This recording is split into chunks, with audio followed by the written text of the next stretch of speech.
یوم عاشورہ یعنی کہ 10 محرم الحرام کا روزہ آ رہا ہے، کیونکہ ماہ محرم الحرام چل رہا ہے، اور ماہ محرم الحرام میں ماشاءاللہ مائیں بہنیں جو ہے ماشاءاللہ کثرت سے روزے رکھ رہے ہیں، آج بھی بہت سے لوگوں کا روزہ ہوگا۔ تو لیکن یہ ذہن میں رکھیں ناظرین کرام، یوم عاشورہ کا روزہ نہیں چھوڑنا چاہیے، فرض نہیں ہے، مستحب سنت عمل ہے، اور پیارے کریم آقا علیہ السلام نے کوئی پابندی نہیں لگائی ہے کہ رکھیں ہی رکھیں، جو رکھ سکتے ہیں وہ ضرور رکھیں، جو صحت مند ہیں وہ ضرور رکھیں، جو بیمار ہیں اگر نہیں رکھ پاتے لیکن اللہ کی بارگاہ سے قوی امید ہے کہ اللہ انہیں بھی محروم نہیں فرمائیں گے۔ کوئی شخص بیمار ہے، دل کی بڑی چاہت ہے، بزرگ ہیں، کسی بیماری کے اندر ہیں، ان کی چاہت ہے کہ ہم بھی اس دن روزہ رکھیں، لیکن وہ نہیں رکھ پاتے، اللہ کریم انہیں بھی محروم نہیں فرمائیں گے۔ اور یوم عاشورہ کی فضیلت سبحان اللہ، پیارے کریم آقا علیہ السلام جب مدینہ تشریف لے گئے تو مدینہ کے اندر اہل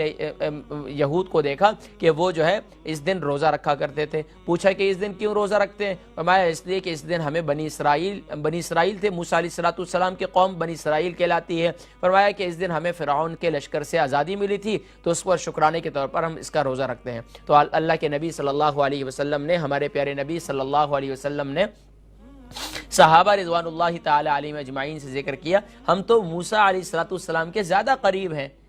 اور سبحان اللہ تو ہمیں یہ چاہیے کہ ہم بھی اس دن روزہ رکھیں، لیکن ہم اس میں ان کی مخالفت کریں گے۔ ہم یا تو 9 کا روزہ رکھ لیں گے، یہ پہلے والا روزہ ملا لیں گے، 10 سے پہلے والا 9 کا ہے، یا پھر 10 کے بعد والا یعنی 11 کا ہے۔ اگر کوئی 9 کا روزہ رکھ لیں تو سبحان اللہ بہت اچھا ہے، نہیں تو پھر آپ 10 اور 11 کا رکھ لیں، یا 9 اور 10 کا، یا پھر 10 اور 11 کا۔ اچھا، اب یہاں بہت سے لوگ کنفیوز ہوتے ہیں، ان میں کنفیوژن پائی جاتی ہے کہ اب کیا کریں جی، ایک روزہ رکھنا جو ہے بعض لوگوں کی عادت نہیں ہوتی، جب عادت نہیں ہوتی روزے رکھنے کی تو وہ کیا ہے، انہیں ایک روزہ رکھنا بھی بڑا مشکل لگتا ہے۔ تو اب اس کے لیے کیا ہے، اب اگر وہ ایک روزہ بھی رکھنا چاہیں تو رکھ سکتے ہیں، منع ہم نہیں کریں گے۔ لیکن پیارے کریم آقا علیہ السلام نے ایک روزہ رکھا اور ارشاد فرمایا کہ آئندہ سال اگر میں رہا تو